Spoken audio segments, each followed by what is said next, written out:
Welcome back, contemplating. She's Fulyana Osborne. This is Inside Exec. Today we're going to look at the other end of the spectrum of careers, people who are starting out in their careers. We want to look at how you decide you've decided on a career path or a career type, and how you decide within that when there are options available. How do you get information that is useful to you? And I will say at the start that I have been involved in many careers days and career talks and career presentations and graduate recruitment programs. When I think back to those days and the hundreds of people who were in the rooms and trying to get information, I am amazed that they were able to make a decision. It's like speed dating. It's just like 5 minutes here, 2 minutes there, and just run around a room trying to get as much information as you can. You don't have time to talk to anyone. You don't have time to ask the questions that are important to you to ask. There's hundreds, and particularly if we're talking school, high school, there's all of your mates are around, and you want to have just a half day at the careers day so you can go off and do something else. The focus is not there, but when it gets to the point where you have to make the decisions, you have to make the choices to do your university entrances, or you're in the university system already and you've got to start choosing some electives. I guess when we're choosing electives at high school, it was a little bit different because we were very limited in what the school offered.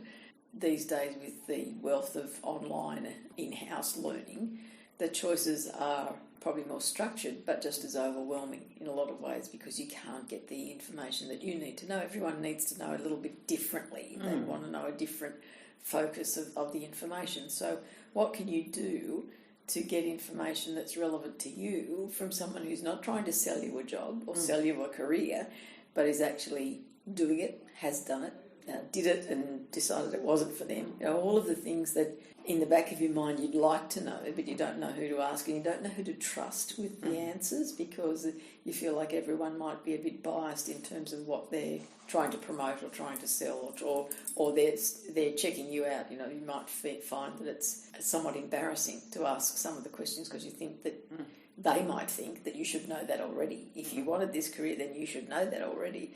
So you can't ask what we would call the dumb questions because you're worried about how you're being perceived as well.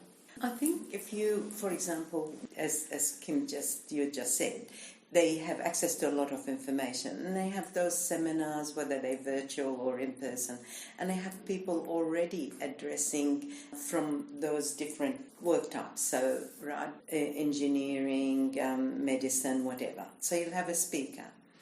But as you said, there's a lot of people and so many questions. What you want is, imagine you think, look, I'll tell you what, I know my cousin, 3 times removed, is in that profession, and I'll just go and ask him for coffee and then we can sit down this way. He or she will tell me what their experience is and the pros and cons and their biases and non-biases. But I don't know anyone like that. So what do I do? How do I get to someone like that? Well, the good news is there's plenty. Your network will have its own network, and so it goes on. And believe it or not, people are willing to help each other. If you said to me, okay, so you have been an engineer and somebody's really looking at deciding whether they're going to be a civil engineer, a structural engineer, whatever, I'll be more than happy to sit with someone and have a cup of coffee. People like to pass their knowledge on, they do that. And it's probably easier when you don't know them and you're not related to them or anything like that. This way you can ask, and then you might think, well, you've still got to make your own decision. You're not the person who you're talking to. They've got their own experiences, but you can ask questions and they can share with you. Some people, particularly now, people change careers a lot. And so maybe done 5 years of this and then decide to swap into something else, right? So you can actually talk about that. You might be thinking, well, I don't really want to go in the corporate world. I want to do a startup. And you can. I want to speak to 2 or 3 startups, but they won't talk to me because, about competition and knowledge and all that. No, you can talk generically. People will be happy to do that. what they experienced, what they thought about, how did they start their business, what was the things that was you must have or don't worry about just yet, that sort of thing. So firstly, look within your network. Your network don't have it, reach out and just say, look, I'm thinking of going into medicine. Anybody connected, like, when you're talking to your mates or whatever, anybody knows someone who's been there, done that, and happy doing it? And then if you can, another person who been there, done that, and got out. Yeah. And then another group, the ones that been there, done it, and now they're not working anymore, they retired or whatever. That pool will give you such a diverse. So if you meet with one of those sort of type of people, by then you have more than enough questions that apply to you. And in a one-on-one situation where you can actually sit there and say, oh, okay, I didn't think of that for my type of personality and what I'm looking for. Okay, that's a good point. I must consider that. Or, oh, yeah, no, that definitely suits me. That makes me more excited, etc., etc. So do that.